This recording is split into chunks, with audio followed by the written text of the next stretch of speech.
बिस्मिल्लाहिर्रहमानिर्रहीम अस्सलामुअलैकुम वरहमतुल्लाहि वबरकातुहू। आप सब दोस्तों का क्या हाल है जी। मैं उम्मीद करता हूँ सब दोस्त ठीक होंगे, खैरियत से होंगे। मैं आपका दोस्त कामरान सदीक जंजुआ एक न्यू इन्फॉर्मेटिव वीडियो के साथ आपकी खिदमत में हाजिर हूँ।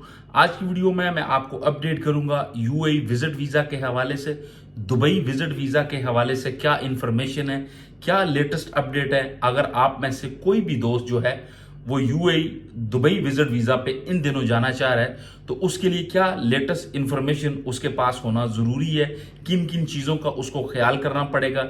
देन वो जो है इजीली अगर वो पाकिस्तान, इंडिया, बांग्लादेश, श्रीलंका, नेपाल से जो है वो यूए के विजिट वीजा पे जा रहा है तो उनके लिए मोर इंपॉर्टेंट क्या चीजें होंगी जो कि आज की वीडियो में मैं आपको बताऊंगा। सो वीडियो शुरू करने से पहले तमाम दोस्तों को यही बोलूंगा, जो भी दोस्त मेरे चैनल पे नहीं है उनसे रिक्वेस्ट है चैनल को सब्सक्राइब करें, वीडियो को लाइक करें और कमेंट्स में आपका किसी भी तरह का कोई भी सवाल है वो नीचे आप मुझसे पूछ सकते हैं। जहां तक बात करें, सबसे पहले बात करते हैं कि पाकिस्तान को लेके बहुत से लोगों के सवालात होते हैं। स्पेशली इस वजह से सवालात होते हैं क्योंकि पाकिस्तान के लोगों के कुछ वीज़ा रिजेक्ट होते हैं, मखसूस कुछ ऐसी सिटीज़ हैं जिनके वीज़ा रिजेक्ट होते हैं। इसलिए वीज़ा अप्लाई करने से पहले बहुत से लोग जो है वो ये सोचते हैं कि क्या हमें यूएई दुबई का वीज़ा अप्लाई करना चाहिए। तो फिर वो ये भी सोचते हैं कि हमें कौन से सिस्टम पे वीज़ा अप्लाई करना चाहिए।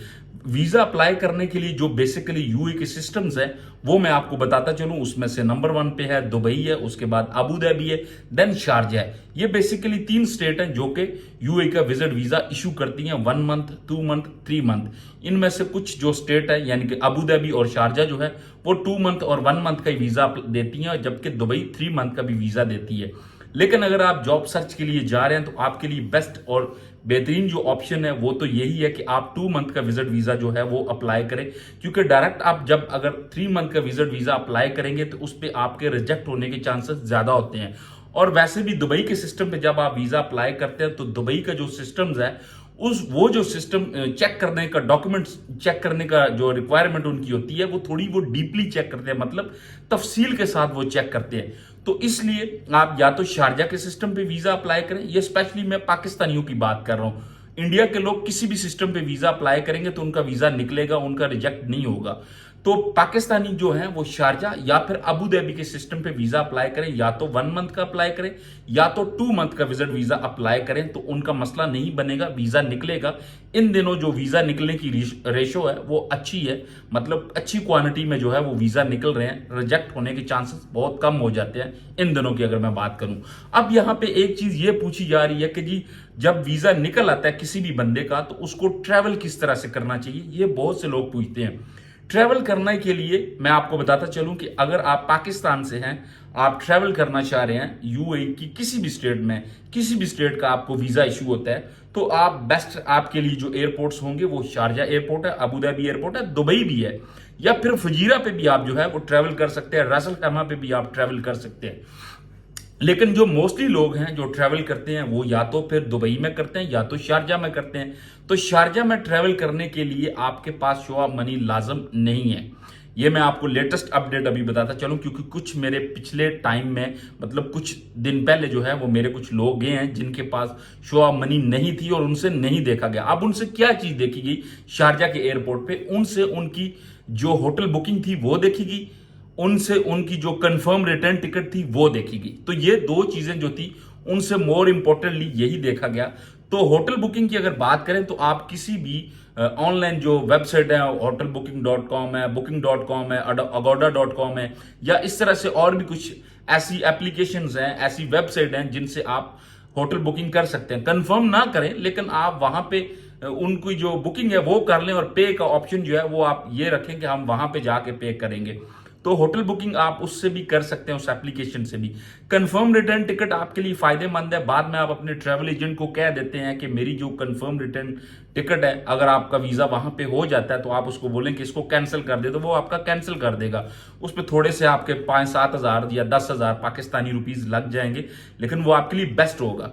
कभी कभी क्या होता है कि वो सिस्टम में चेक कर लेते हैं कि इस बंदे की वाकई कंफर्म रिटर्न टिकट जो है वापसी की वो इशू हुई भी है या नहीं हुई। अब बात करेंगे कि शो ऑफ मनी। अगर आप शो ऑफ मनी को लेके ज्यादा सीरियस है कि आप कहते हैं कि नहीं मैंने शो ऑफ मनी लेके जानी है, तो फिर आप 3,000 दिरहम तक या 2,000 दिरहम तक भी साथ ले जाएंगे तो भी आपको हेल्प आउट होगी। 2 मंथ का वीजा तो 3000 दिरहम ले ले, 1 मंथ का वीजा तो 2000 दिरहम ले ले, तो भी आपके लिए बेस्ट होगा। अब जब वहां पे आप चले जाते हैं तो वीजा को चेंज करवाने के लिए क्या रिक्वायरमेंट है?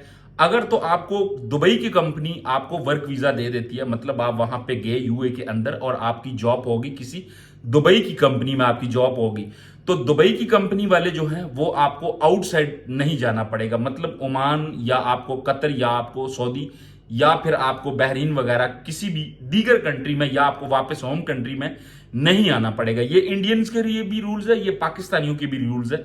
दोनों को जो है अगर उनको दुबई की कंपनी वीजा इशू करती है तो फिर उनको आउटसाइड नहीं जाना पड़ेगा। लेकिन अगर उनको दुबई के अलावा कोई भी स्टेट, जो कि बाकी 6 स्टेट बनती हैं जिसमें फजीरा है, रैसल खैम है, उम्मुल क्वीन है, अबू धाबी है, शारजा है और अजमान है, ये जो अगर आपको स्टेट वीजा देती हैं तो फिर आपको आउटसाइड जाना पड़ेगा, मतलब आपको आउटसाइड कहीं ना कहीं किसी न किसी कंट्री में जाना पड़ेगा। मोस्टली लोग जो है वो ओमान में जाते हैं, तो उसके लिए ऑब्वियसली आप जो है वो टिकट लेंगे, टिकट लेके आप ओमान में जाएंगे और आपकी कंपनी जो है वो पीछे से वीज़ा लगवा के आपको सेंड करेगी। एक ई वीज़ा होता है, उस पर आप वापस ट्रैवल करके यूएई में आ जाएंगे। तो वीज़ा जो इशू होता है वो तो उसकी फीस जो है वो कंपनी पे करती है। अब वीज़ा की कॉस्ट होती जो है वो वर्क वीज़ा की जो कॉस्ट होती है वो बेसिकली क्या होता है कि वो आप कह लें कि 5500 दिरहम तक वीजा की कॉस्ट होती है। तो विजिट वीजा की कॉस्ट की अगर बात करें, जो कि आप 1 मंथ के विजिट वीजा पे जाएंगे, उसकी कॉस्ट की अगर बात करें तो वो आपको जो पड़ेगा वो मोस्टली आपको जो 1 मंथ का पड़ रहा है वो 400 साढ़े 400 दिरहम के करीब और 2 मंथ का जो है वो 800 साढ़े 800 के करीब आपको विजिट वीजा पड़ेगा। अब अगर आप फ्लाइट्स की बात करें तो लाख से ऊपर रिटर्न कंफर्म टिकट जो है वो आपको पड़ जाएगी। होटल बुकिंग ऑब्वियसली फ्री है, वो आप खुद भी बुक कर सकते हैं, तो उसमें कोई आपको मसला नहीं होगा। अब जो ये सवाल करते हैं कि जी हमें जो है वो जॉब वहां पे मिल जाएगी, तो जॉब तो बेसिकली जब भी आप कभी विजिट वीजा पे जाते हैं तो जाने से पहले आप जो भी आपके सोर्सेज हैं उनसे बात करके जाएं कि मैं आ रहा हूं तो यार मेरे लिए कोई जॉब वहां पे तलाश करें, तो वो आपको हेल्प आउट हो सकती है। या फिर आप अपनी सीवी अच्छे से बना के साथ लेके जाएं। जॉब के लिए आपको खुद प्रिपेयर होना चाहिए, खुद आपकी तैयारी जो है वो अच्छे से होनी चाहिए, देन ही फिर आपको जॉब मिल सकती है। अगर आपकी तैयारी अच्छे से नहीं होगी तो आप जितना भी ये यूए का विजिट वीजा है या जो भी आपके ये एक्सपेंस है ये आप वेस्ट कर रहे हैं। अब एक और चीज भी सवाल पूछी जाती है कि जब वहां पे यूए में विजिट वीजा पे चले जाते हैं तो वहां पे अकोमोडेशन या फूड का क्या सीन होता है?